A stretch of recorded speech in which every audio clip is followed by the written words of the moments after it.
The film begins with a massive war between the Romans and the Africans. The Roman army is led by General Icacles, while the African forces are commanded by General Lucius, supported by his wife, Arista. The battle is brutal. During the fight, an arrow strikes Lucius's wife, killing her instantly. Unable to bear his wife's death, Lucius surrenders. The Romans win the war and seize control of Africa.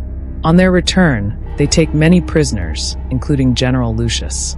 At that time, Rome was ruled jointly by two brothers, Geta and Caracalla, whose mental state was unstable, leaving the people dissatisfied with their leadership.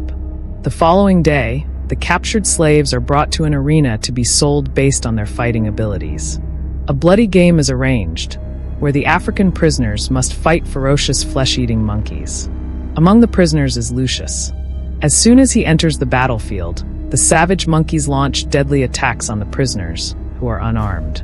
Many soldiers are killed, but Lucius and his men use their chains to fight back, eventually killing the monkeys. Lucius even bites one of them, a move that impresses Maximus, a former Roman general watching from the audience. Finally, the soldiers defeat the monkeys. After the fight, Maximus summons Lucius and praises his combat skills, offering him the chance to become his gladiator.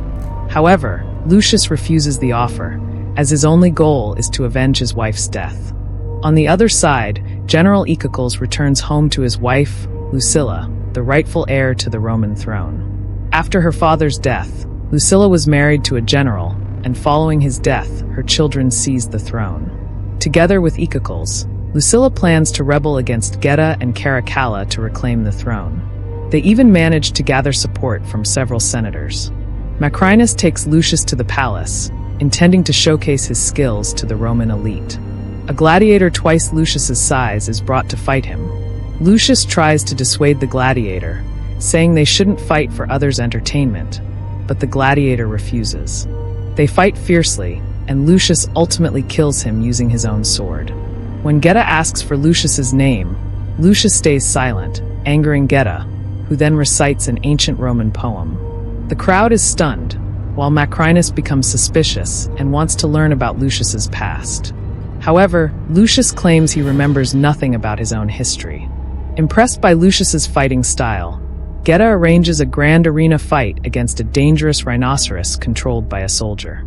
The beast kills many soldiers, leaving only Lucius and two others alive. When the rhinoceros charges at Lucius, he throws dirt into the air, blinding it. The rhinoceros crashes into a wall, breaking its horn. The soldier controlling the beast dismounts, and he and Lucius engage in a fierce battle. Though injured, Lucius doesn't give up. Just as the soldier is about to kill him, Caracalla orders Geta to stop the fight, recognizing Lucius as the same man who recited the poem in the palace. Caracalla repeats some lines from the poem, which Lucilla overhears, sparking a strange unease in her. She recalls hearing those words before. After Lucius kills the soldier, Lucilla spends the night searching through old books in the palace. She suddenly remembers that she used to recite the same poem to her son, realizing that Lucius is her long-lost son, whom she had sent away years ago to protect him from their enemies. Lucius is the rightful heir to the throne. She immediately goes to Lucius and tearfully apologizes for sending him away, begging for his forgiveness. Confused and angry, Lucius demands that she leave. The next day, Lucius trains with his soldiers for another fight, this time set in water. As the fight begins, Lucius steers his boat directly into the enemies, causing it to shatter. The soldiers fall into the water, where vicious sharks devour those who fall in. Amidst the chaos, Lucius aims an arrow at Icacles, seeking revenge for his wife's death. However, he misses, and the arrow strikes Geta's throne instead. Furious, Geta storms off, ordering his guards to find the archer. When Icacles returns home, Lucilla reveals that Lucius is her son, shocking him. That very night, Icacles and his soldiers plan to revolt and enter the palace. However, a maid overhears their conversation and informs a palace official, who relays the message to Maximus. Maximus immediately alerts Geta, who has Icacles' men killed, and arrests him. Pleased with Maximus's loyalty, Geta appoints him as his new general. Meanwhile, in prison, Lucius befriends an old soldier who tends to his wounds and tells him stories of Rome's legendary gladiators. One day, Lucius notices the name Maximus carved into a wall and asks about him.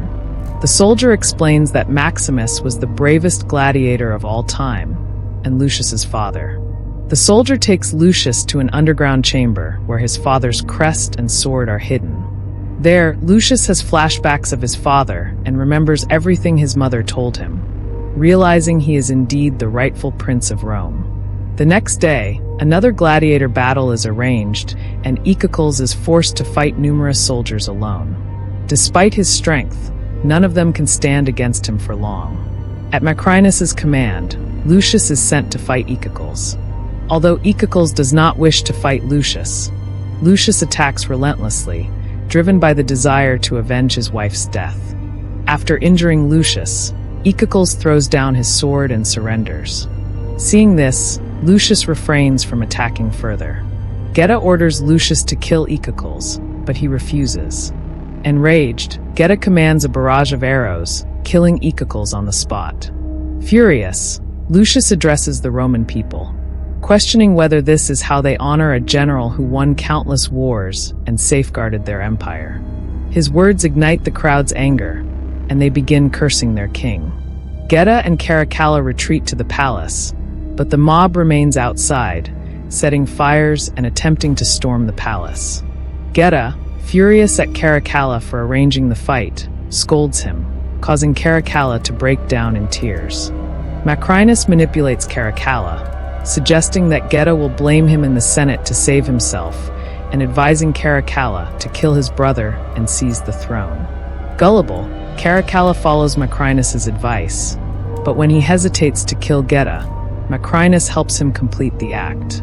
The next day, Caracalla becomes king and declares that the throne will pass to his pet monkey and then to Macrinus. Meanwhile, Lucilla visits Lucius in prison, giving him his father's ring. Lucius apologizes to his mother and embraces her. After she leaves, Lucius gives the ring to his friend, instructing him to take it to General Doris outside Rome and ask for his help. Realizing Lucius's true identity as the rightful heir, the friend sets out immediately to find Doris and quickly reaches him. The following day, Macrinus prepares a fight to humiliate Lucius by making him battle several gladiators with only a wooden sword as punishment for refusing to become Macrinus's gladiator earlier. However, Lucius had already obtained the key to his cell and escapes with his comrades, killing the guards and storming the arena. There, he finds his mother being attacked for treason and rushes to save her. Before he can reach her, Macrinus shoots an arrow, killing Lucilla. Amid the chaos, news arrives of an enemy attack on Rome. Macrinus kills Caracalla and rushes to the battlefield, with Lucius chasing after him. The two armies face off, but before the battle begins, Lucius confronts Macrinus. In their fierce fight, Lucius's sword breaks, and he falls into the water, seemingly defeated. At that moment, he hears the voices of his mother and wife urging him to claim his rightful place. Summoning his strength, Lucius rises and kills Macrinus. Lucius then reveals his identity to the Roman army, declaring himself as Lucilla's son and the rightful heir to the throne. He calls on them to build the Rome his grandfather envisioned. Inspired, the soldiers lay down their weapons and accept Lucius as their king. Justice is restored, and the film concludes with Lucius claiming his rightful place as ruler.